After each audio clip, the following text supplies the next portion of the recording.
I have been playing Stu constantly for the past week, and now I've put together this guide with tips for every aspect of his gameplay that you're going to want to need to know if you want to become a pro with Stu.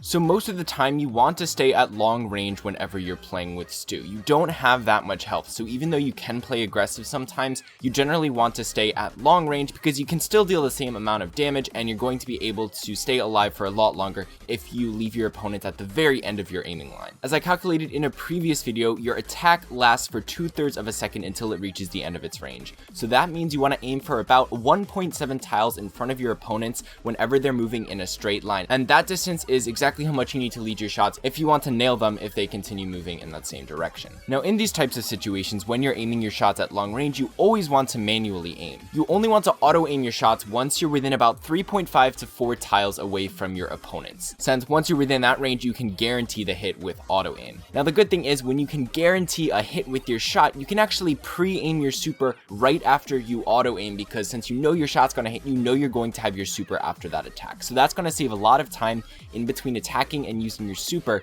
if you pre-aim your super immediately after you release your auto-aimed attack. And Stu is going to be great in a lot of 1v1 matchups, and he's very good at winning a specific lane against a single opponent, but never try to take 1v2s unless there are two people at very low health that you know you can take out. Now with Mortis, a pretty similar brawler in terms of the dash ability, you can take a lot of 1v2s because you will charge up your super twice as fast if you hit two people, and your super is what keeps you alive. But with Stu, you don't have any healing capabilities and you have a very limited amount of health, so whenever you go in against two people, you're gonna die almost immediately because you don't get that same advantage that Mortis does with the healing from the super. So only focus on 1v1s. Stu is very good at winning those, so just stick to that and don't try to take on more people than that.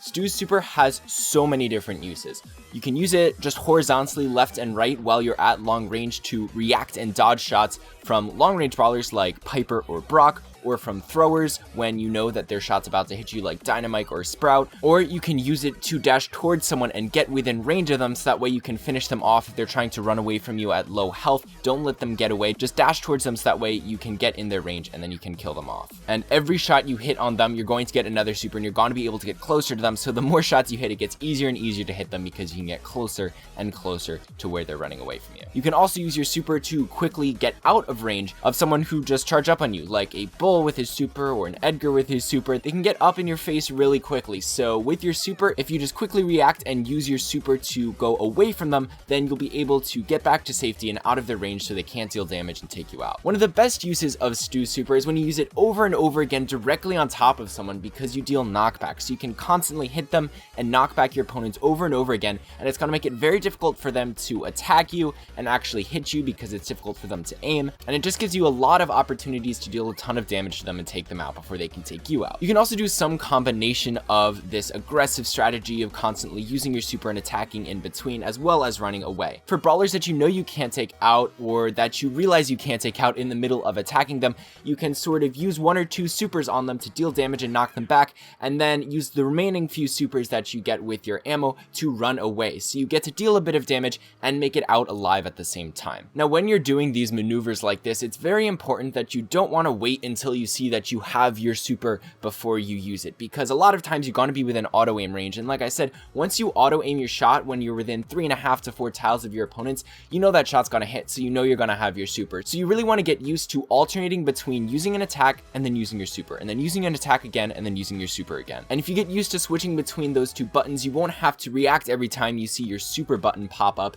and figure out where to aim it, and that's going to waste a lot of time if you keep doing that. Even when you're at long range, there's usually a certain point in your shot's attack where you can see whether or not it's actually gonna hit, and if you see that your shot's about to hit, you know you're about to get your super. So if you're trying to move across the field really quickly, you can aim a shot, and right when you see it's about to hit, get ready to drag your super forward and then shoot another shot, and then right when you see it's about to hit, drag your super again. And that's gonna let you make so many more crazy plays with Stu, because you're gonna be moving so quickly and it's gonna be very hard for your opponents to predict where you're going to go. But keep in mind, especially in those close 1v1 situations, you only really get to attack and then use your super about 4 times max, because after that that you're not going to have any ammo left, so you won't be able to charge up your super, and you'll kind of be stuck there. And so if you won't have enough damage to kill someone with those 4 ammo, then like I said, you want to use your last few supers to run away, because you're not going to be able to win that 1v1, so you want to make it out alive, and your super is a great way to do that. Now, you want to get used to manually aiming your super whenever you're in those situations and you're on top of someone, because it takes barely any extra time to drag your super rather than just tapping it, and it's actually a lot more precise and consistent, because you can see the direction you're moving, but not exactly. When you're aiming your super, you see a bar that tells you exactly where it's gonna go, but even if you think you're sort of moving in the direction of your opponent, you might actually be slightly off. And especially if you're constantly changing direction and trying to go back and forth and hit someone over and over with your super, it's very, very difficult to do it consistently and quickly if you're just auto aiming your super. So if you get used to manually aiming your super, it's going to be a lot more consistent, and so you're going to win more often because of that. Now, you're probably going to face a lot of Stu's when you're using Stu, because he's a new brawler and pretty much everyone has him. So whenever you're facing another Stu, if you're just sort of like on the opposite side of a wall, similar to Edgar, you always want to use your super second, because if they use their super to get close to you, then you can use your super to knock them back, and then once you get the first knockback, you're going to have advantage, because in that knockback time, you're going to be able to attack them, and you might even be able to use your super again before their knockback is done, and so you can just keep knocking them back and taking them out, and they won't really have any time to react, because you were the one who got the first knockback on them, since they wasted their super just to get close to you.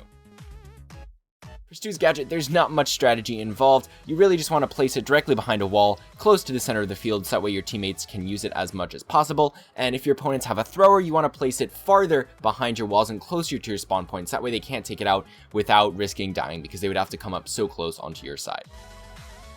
Now, we only have Stu's Zero Drag star power out right now, but that's going to boost your dash distance by 71%, which is a very significant difference once you unlock this star power. But there is a slight drawback in that your dash takes about 1/6 of a second longer, and so that might leave you a bit more vulnerable in up-close matches, because that's just going to buy your opponent a bit more time to just auto-aim on you and deal a bit more damage before you're able to attack them again once your dash is over. But the 71% extra dash distance is definitely worth it for this small disadvantage. Now, this star power is great in Brawl Ball, because you can essentially just pass the ball to yourself by kicking it forward and then using your super forward as well, and you're going to land right on top of the ball, and you're going to be able to move it across the field very quickly. Now, the thing is, if you don't have the star power in Brawl Ball, you actually have to bounce the ball off the wall if you want to pass it to yourself, because when you bounce it off the wall, it's not going to go as far forward, and so you'll be able to pick it up at the end there. But if you just kick it straight forward without the star power and use your dash, you're not going to actually make it to the ball, and so it's going to travel too far, and if your opponents are nearby, they might pick it up,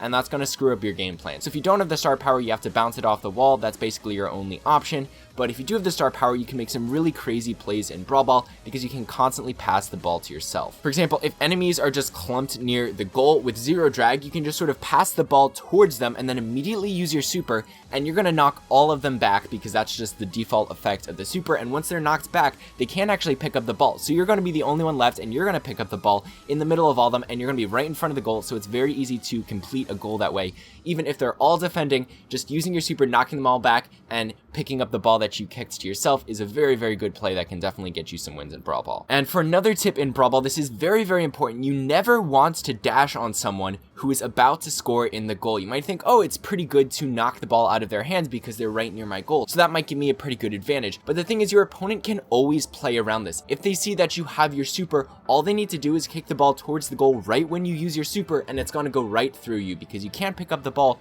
when you're in the middle of your super. So you just want to rely on your main attack to defend in Brawl Ball, unless there's someone behind you. If there's someone behind you who can pick up the ball if they kick it through you, then you're good to go. But if you're the only one defending, you have to only use your main attack, because if you use your super, your opponents can easily just kick it right into the goal, and it's a free win for them. So Stu overall is great in a lot of modes right now. He's good in Gem Grab, Brawl Ball, Hot Zone, Bouncy. He can be pretty good on Siege if the map's open enough. He can also be pretty good in Heist at the higher trophy levels, because the higher you go, the more Heist games are based on control, and he's really good at winning his lanes, so he's very good in those types of games. So with all these tips, hopefully you can practice and get really good at Stu. But that's all for today, guys, so see you later.